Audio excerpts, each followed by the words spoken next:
Hello friends, welcome back to my channel SRK drama explain. Friends, ये video मैं लोगों के एंटरटेनमेंट के लिए बनाती हूँ, so please watch full, share, subscribe and like this video.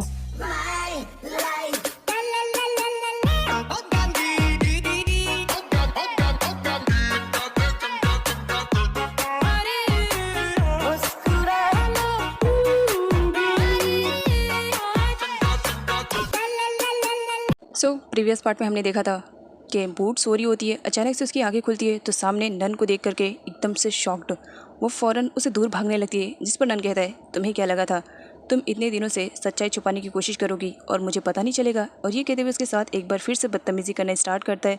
Boot अपने आप को कैसा भी छुड़वा करके नीचे जाती है, जहाँ पर बूट की मॉम नीचे ज़मीन पर गिरी पड़ी हुई रहती है और उनके सर से ब्लड निकल रहा था क्योंकि नन ने उन्हें हिट किया था। खैर, यहाँ पर रैन को दिखाया जाता है, वो अपनी ग्रैनी को उठाने की कोशिश करता है। बूट आती है और अपनी मॉम की सांसें चेक करती है, तब उसे मालूम पड़ता है कि उसकी मॉम तो अब रही नहीं गई। इस वजह से वो बहुत ज़्यादा परेशान हो जाती है और नन से कहती है, तुमने ये अच्छा नहीं किया नन, मैं तुम्हें छोड़ूंगी नहीं। जिस पर नन कहता है, तुम मुझसे सच्चाई छुपाने की कोशिश करोगी और मुझे पता नहीं चलेगा। अब रैन मेरा बेटा है, मैं उसे यहाँ से लेकर जाऊँगा। और ये कहते हुए वो रैन को वहाँ से ले जाने लगता है। यहाँ पर बूट खुद को स्ट्रांग बनाती है और नन से फाइट करते हुए अपने बच्चे को बचाती है कि मैं किसी भी कंडीशन में तुम्हें अपने बच्चे को ले जाने नहीं दूंगी। लेकिन नन ज़बरदस्ती करने लगता है, जिस पर बूट को गुस्सा आ जाता है और वो उसका गला दबाने लगती है, ये कहते हुए, मैं तुम्हें जान से मार दूंगी लेकिन अपने बेटे को तुम्हारे साथ कभी नहीं ले जाने दूंगी। लेकिन रियलिटी तो कुछ और थी। यहाँ पर बूट अपने ही बेटे का गला दबा रही थी, उसे नन समझ करके, क्योंकि वो एक बुरा सपना देख रही थी। जब उसे रियलाइज़ होता है तो वो अपने बेटे रैन से सॉरी बोलती है, जिस पर उसका बेटा उसे पूछने लगता है, क्या बात है मॉम, आप कोई बुरा सपना देख रही थी क्या। उसकी मदर उसे घुमाने के लिए बाहर लेकर जाती है ताकि वो थोड़ा सा स्ट्रेस से बाहर निकले। चैट भी आया हुआ था, चैट बूट से बात करने की कोशिश करता है लेकिन बूट बहुत ज़्यादा नाराज़ थी, इसी वजह से उसे इग्नोर करके चली जाती है। मदर चैट को समझाती है कि पता नहीं क्यों आजकल बूट बहुत ज़्यादा स्ट्रेस में रहने लगी है। बूट अपने बेटे को खेलता हुआ देखती है, साथ में वो ये सोच करके रो पड़ती है कि कहीं नन उसके बेटे को उससे अलग ना करते। तब चैट आता है और बूट से कहता है, आई एम सॉरी, मैंने कभी भी इस इंटेंशन से मुक को नहीं बताया था कि वो तुम्हें हर्ट करे, मुझे बिल्कुल भी आइडिया नहीं था कि मुक वहाँ चली जाएगी। जिस पर बूट उसे कहती है, तो फिर तुमने मान लिया कि तुमने मुक को बताया था मेरे बेटे के बारे में। क्या तुम नहीं जानते हो कि पास्ट में मेरे साथ क्या हुआ, मैंने अपने पास्ट को किस तरह से भुलाया है। आज फिर मेरा पास्ट मेरा प्रेजेंट बन करके खड़ा हो रहा है। मैं बिल्कुल भी ऐसा नहीं चाहूँगी, मैं मेरे बेटे को किसी भी कंडीशन में खोना नहीं चाह रही हूँ। इसके लिए मुझे कुछ भी करना पड़ेगा, मैं करने के लिए तैयार हूँ। चैट उसे समझाने की कोशिश करता है कि वो उसे गलत ना समझे, वो कभी भी ये नहीं चाहेगा कि बूट कभी भी अपने बच्चे से दूर होए। खैर, ये दोनों बातें कर रहे होते हैं और यहाँ पर रैन को दिखाया जाता है, वो फुटबॉल खेलने के चक्कर में बाहर निकल आता है और सामने से एक कार आती है जिसकी वजह से उसका एक्सीडेंट हो जाता है। रैन की चिल्लाने की आवाज़ सुन करके बूट और चैट दोनों रैन के पास आते हैं। तब यहाँ पर बूट को मालूम पड़ता है कि उसके बेटे का एक्सीडेंट हो गया है। चैट फ़ौरन एम्बुलेंस को कॉल करता है और अगले ही सीन में रैन को हॉस्पिटल में एडमिट किया जाता है क्योंकि एक्सीडेंट होने की वजह से उसकी सिचुएशन बहुत ज़्यादा क्रिटिकल हो गई थी, जिसकी वजह से बूट का तो रो रो कर बुरा हाल था। डेविड को भी मालूम पड़ जाता है। जब वो आता है तो बूट सडनली उसे हक कर लेती है और सब कुछ बता देती है कि किस तरह रैन का एक्सीडेंट हो गया है और उसे हॉस्पिटल में एडमिट किया गया है। एक माँ ही जानती है ना, जब उसके बेटे को तकलीफ़ होती है तो उससे ज़्यादा पेन तो मॉम को होता है। खैर, यहाँ पर बूट भी रोते रोते बेहोश हो जाती है अपने बेटे के लिए। सारे लोग उसकी केयरिंग करने लगते हैं। डेविड चैट को देखते हैं तो उससे पूछता है कि आखिर उसे क्या ज़रूरत पड़ गई थी मुक को बताने के लिए, जिस पर चैट सॉरी बोलता है और कहता है, मुक ने मुझे फोर्स किया था कि मैं बताऊं क्योंकि उसने फर्स्ट टाइम रैन को तुम्हारे घर पर देखा था जब वो तुमसे मिलने के लिए आई थी। रैन से मिलने के बाद उसे एक अट्रैक्टिव सा फील होने लगा था, इसी वजह से वो उस दिन मुझे फोर्सफुली उसके स्कूल पर भी लेकर गई। मैंने उसे स्कूल का एड्रेस बताया था लेकिन मैंने उसे वार्न किया था कि वो रैन से ज़्यादा ना मिले। नेक्स्ट सीन में डॉक्टर डेविड को बताते हैं कि एक्सीडेंट होने की वजह से रैन की सिचुएशन बहुत ज़्यादा क्रिटिकल है और जितनी जल्दी हो सके उसका ऑपरेशन करना पड़ेगा, अदरवाइज़ उसकी जान भी जा सकती है। ये बात सुनते ही डेविड को बहुत बड़ा धक्का लगता है और उससे भी बड़ा धक्का लगता है बूट को, क्योंकि रैन की ही वजह से बूट को एक नई ज़िंदगी मिली थी, जिस ज़िंदगी में वो अपने बेटे के साथ हंसी खुशी रह रही थी। अगले ही सीन में दिखाया जाता है मुक को। मुक बार बार बूट की बातें याद कर रही होती है और वो सोचती है कि वो उससे मिलने के लिए जाए। तभी उसे कॉल आता है और उसे मालूम पड़ता है कि रैन का एक्सीडेंट हो गया है, वो हॉस्पिटल में एडमिट है। वो 1 मिनट का टाइम वेस्ट किए बिना ही सीधा हॉस्पिटल में आती है और डेविड से रैन की कंडीशन के बारे में पूछती है, जहाँ पर उसे मालूम पड़ता है कि रैन की सिचुएशन क्या है। उसे भी रैन के लिए अब बहुत ज़्यादा फिक्र हो रही होती है। मुक अपने घर पर तो आ जाती है लेकिन उसका दिल और दिमाग दोनों ही रैन की तरफ लगा हुआ था कि पता नहीं रैन की सिचुएशन इस वक्त क्या होगी। यहाँ पर दिखाया जाता है नन को, वो मुख को इतना ज़्यादा परेशान होता हुआ देख करके उससे पूछने लगते हैं, क्या बात है मुख, इतनी ज़्यादा परेशान क्यों हो।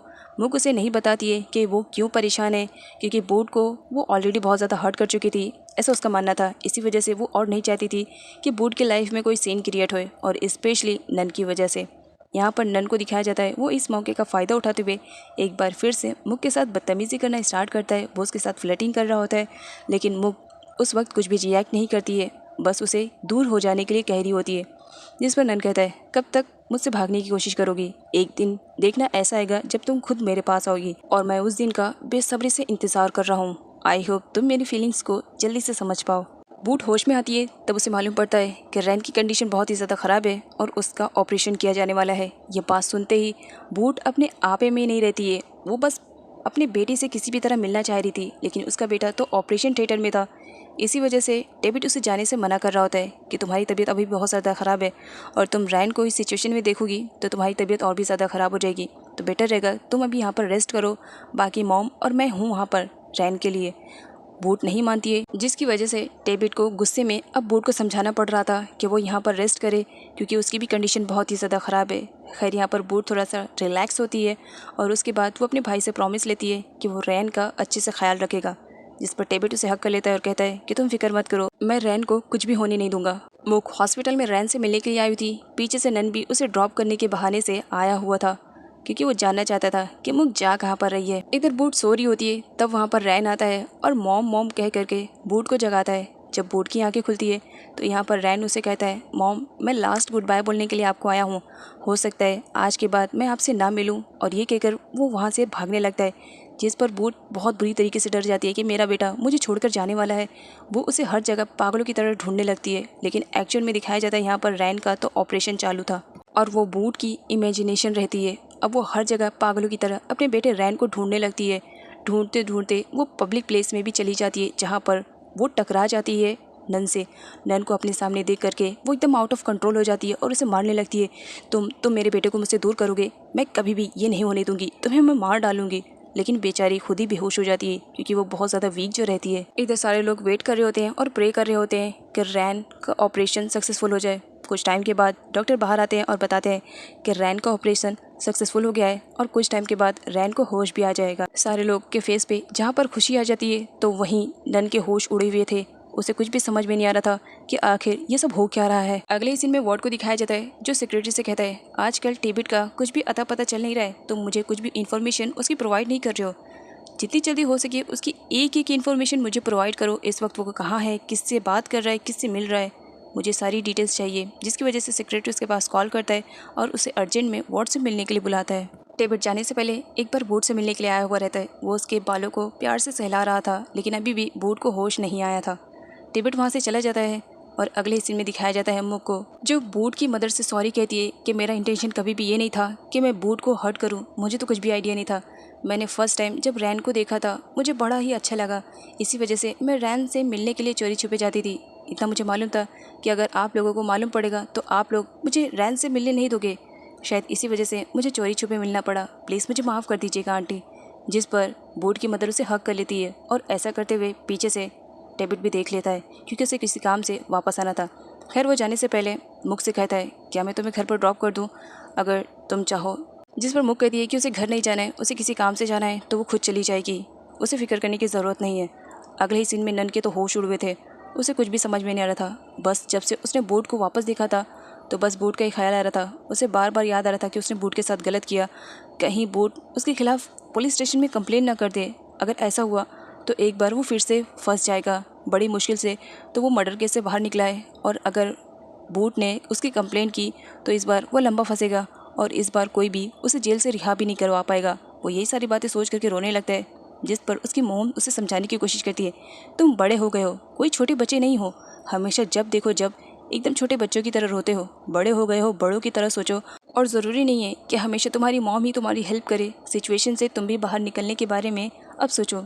बूट को होश आता है, उसकी मॉम उसके लिए सूप लेकर आई हुई थी। बूट को मालूम पड़ता है कि रैन की सिचुएशन अब बहुत ज़्यादा अच्छी है। वो बहुत ही ज़्यादा हैप्पी फील करने लगती है, ये सोचते हुए कि चलो उसका बेटा तो सही सलामत है। यहाँ पर बूट की मॉम उसे कहती है, तुमने काफ़ी टाइम से कुछ भी नहीं खाया, तुम बहुत ज़्यादा वीक हो गई हो, एटलीस्ट थोड़ा सा खाना खा लो, ताकि तुम्हें थोड़ी सी एनर्जी आए। आफ्टर ऑल अभी तुम्हें रैन को भी तो संभालना है। इधर बार के ओनर के तो तीतर उड़े हुए रहते हैं, क्योंकि उसे भी टिबेट और वॉर्ड के रिलेशनशिप के बारे में मालूम पड़ गया था कि वॉर्ड टिबेट का रियल सन नहीं है, उसने तो उसे अडॉप्ट किया है। अगले ही सीन में टिबेट को दिखाया जाता है जो वॉर्ड से मिलने के लिए आया हुआ था। वॉर्ड टिबेट से मुख की कंपनी के रिलेटेड बातें करने लगता है कि क्या उसने वो कंपनी को अपने नाम करवा लिया है या नहीं। यहाँ पर टिबेट वॉर्ड को बताता है कि उसने सारे शेयर्स को भी खरीद लिया है और उसने मुख को उल्लू बना करके साइन भी ले लिया है, जिसकी वजह से अब वो कंपनी टिबेट के नाम पर हो गई है और कुछ ही दिनों में वो वॉर्ड के नाम पर ट्रांसफ़र हो जाएगी, जिसकी वजह से वॉर्ड बहुत ही ज़्यादा खुश होता है और वो पेपर्स देखता है। यहाँ पर वो टिबेट को देता है और शाबाशी देता है कि चलो फाइनली तुम मेरे किसी काम तो आ रहे हो। वॉर्ड के वहाँ से जाने के बाद सिक्योरिटी काफ़ी शॉक में था। वो टिबेट से कहता है तुमने ये सब कब किया, जबकि मैं अच्छी तरीके से जानता हूँ कि ऐसा कुछ भी नहीं हुआ था। जिस पर टिबेट कहता है तुम हमेशा मुझसे 2 कदम आगे रहने की सोच रहे हो ना, लेकिन याद रखना मैं तुम्हारा भी बॉस हूँ, हमेशा तुमसे 4 कदम आगे रहने वाला हूँ। मुझे मालूम है मेरे पीठ पीछे तुम किस तरह वॉर्ड को मेरे खिलाफ भड़का रहे हो। इधर नन को दिखाया जाता है जिसकी रातों की नींद हराम हो चुकी थी और उसका दिल का सुकून भी छीन चुका था, क्योंकि उसने काम ही किया था ऐसा। इसी वजह से वो बहुत ज़्यादा स्ट्रेस में रहने लगा था, जिस पर उसकी मदर उसे समझाती है कि उस तरह से उसे स्ट्रेस में रहना नहीं चाहिए। और जहाँ तक बात रही बूट की कंप्लेन की, तो वो प्रॉमिस करती है कि बूट कोई भी कंप्लेन नहीं कर पाएगी। और अगले ही सीन में नन की मदर को दिखाया जाता है उसी सर्वेंट के पास वो गई हुई थी और अपना मुंह बंद करने के लिए कह रही होती है और साथ में बहुत भारी भरकम अमाउंट भी उसके मुंह पे फेंकती है, ये कहते हुए कि बूट कौन है, वो कहाँ से बिलोंग करती है, उसके साथ क्या हुआ पास्ट में, इसके बारे में सर्वेंट को कुछ भी आइडिया नहीं है। एक बार फिर से 2 जंगली बिल्लियों को दिखाया जाता है, मतलब लीसा और पैट। लीसा पैट को टिबेट के कैबिन में नहीं जाने दे रही थी, जिस पर पैट ज़बरदस्ती चली जाती है, ये कहते हुए कि तुम्हें आइडिया है तुम किसे रोकने की कोशिश कर रहे हो। टिबेट मेरा बॉयफ्रेंड है और बहुत जल्द मुझसे शादी करने वाली हूँ, तो ये केबिन उस हैसियत से मेरा भी होने वाला है, तो इसी वजह से मुझे भी अपनी बॉस मान लो और आदत डाल लो मुझे बॉस बुलाने के लिए। बहुत जल्द मैं इस कंपनी में आने वाली हूँ। पैट लीसा का मुंह बंद करके वापस जब जा रही थी तो उसकी मुलाकात हो जाती है मुख से। मुख को देख करके वो एटीट्यूड में उससे बात करती है। पता नहीं कहाँ कहाँ से लोग आ जाते हैं जिनकी कंपनी भी नहीं है, फिर भी कंपनी में घुसने की कोशिश करते हैं। तो मुख भी अब खामोश बैठने वालों में से नहीं रहती है, तो इसी वजह से वो भी पैट को अच्छा खासा सुनाती है, जिसकी वजह से पैट ने जहां लेसा का मुंह बंद किया था वहीं अपोजिट में अब मुख ने पैट का ही मुंह बंद कर दिया था, जिसकी वजह से अब पैट को ऐसा लगता है कि उसकी इंसल्ट ज़्यादा हो रही है, तो इसी वजह से वो और ज़्यादा अपनी इंसल्ट ना करवाते हुए सीधा वहाँ से चली जाती है ताकि वो मुख के और भी बातें सुनने से बच सके। वो कभी भी किसी को हर्ट नहीं करना चाह रही थी। इस तरह से पैट से बात करने की वजह से वो खुद में ही काफ़ी अपसेट फील कर रही होती है और रो रही होती है।